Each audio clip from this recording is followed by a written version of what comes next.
एक छोटे से गांव में सरला देवी अपने बेटे राहुल के साथ रहती थीं। राहुल के पिता की मौत तब हो गई थी जब राहुल सिर्फ 5 साल का था। उस दिन से सरला देवी ने अकेले ही अपने बेटे को पालने की जिम्मेदारी उठाई। वो खेतों में काम करती, लोगों के घर बर्तन धोती, लेकिन अपने बेटे को कभी भूखा नहीं सुलाया। राहुल जब छोटा था तो हर रात अपनी माँ से कहता, माँ मैं बड़ा होकर तुम्हें बहुत खुश रखूंगा। सरला देवी मुस्कुराकर कहती, बस बेटा तुम अच्छा इंसान बन जाना। समय बीतता गया, राहुल बड़ा हो गया। उसने मेहनत से पढ़ाई की और शहर में नौकरी मिल गई। गांव के लोग कहते, देखो सरला देवी का बेटा कितना सफल हो गया। सरला देवी की आंखों में खुशी के आंसू थे। उन्होंने भगवान से कहा, हे भगवान अब मेरे बेटे की जिंदगी आसान कर देना। कुछ साल बाद राहुल की शादी रीना नाम की लड़की से हो गई। शुरुआत में सब ठीक था, लेकिन धीरे धीरे रीना का व्यवहार बदलने लगा। उसे गांव का माहौल पसंद नहीं था और सास की हर बात उसे बुरी लगती थी। एक दिन उसने राहुल से कहा, तुम्हारी माँ हर समय हमारे बीच रहती हैं, मुझे यह सब पसंद नहीं। राहुल ने पहले ध्यान नहीं दिया, लेकिन रोज रोज की बातों ने उसके मन को बदलना शुरू कर दिया। अब घर में रोज झगड़े होने लगे। रीना छोटी छोटी बातों पर सरला देवी को ताने देती, आपकी वजह से हमारी जिंदगी खराब हो रही है। सरला देवी चुपचाप सब सहती रहीं। वो सिर्फ अपने बेटे की खुशी चाहती थीं। एक दिन रीना ने गुस्से में कहा, या तो मैं इस घर में रहूंगी या आपकी माँ।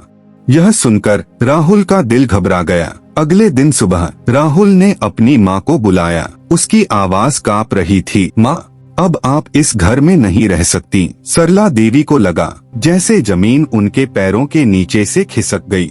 उन्होंने धीरे से कहा, बेटा मैंने तुम्हें 9 महीने पेट में रखा, आज तुम मुझे घर से निकाल रहे हो। राहुल ने आंखें बंद कर ली, लेकिन फैसला बदल नहीं पाया। सरला देवी ने अपना छोटा सा सामान उठाया और घर छोड़ दिया। सरला देवी अब गांव के मंदिर के पास रहने लगी। वो दिन भर मंदिर साफ करती और रात में वही सो जाती।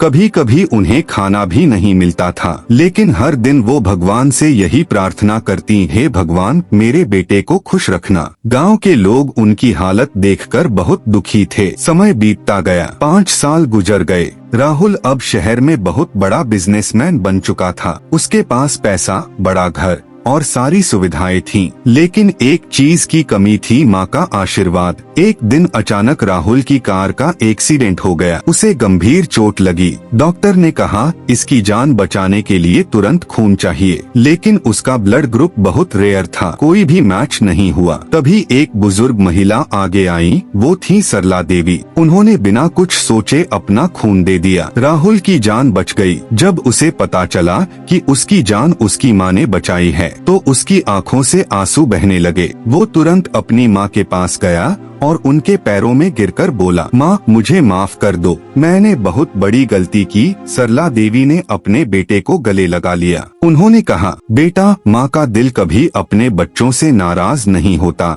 उस दिन से राहुल ने अपनी माँ को कभी अकेला नहीं छोड़ा।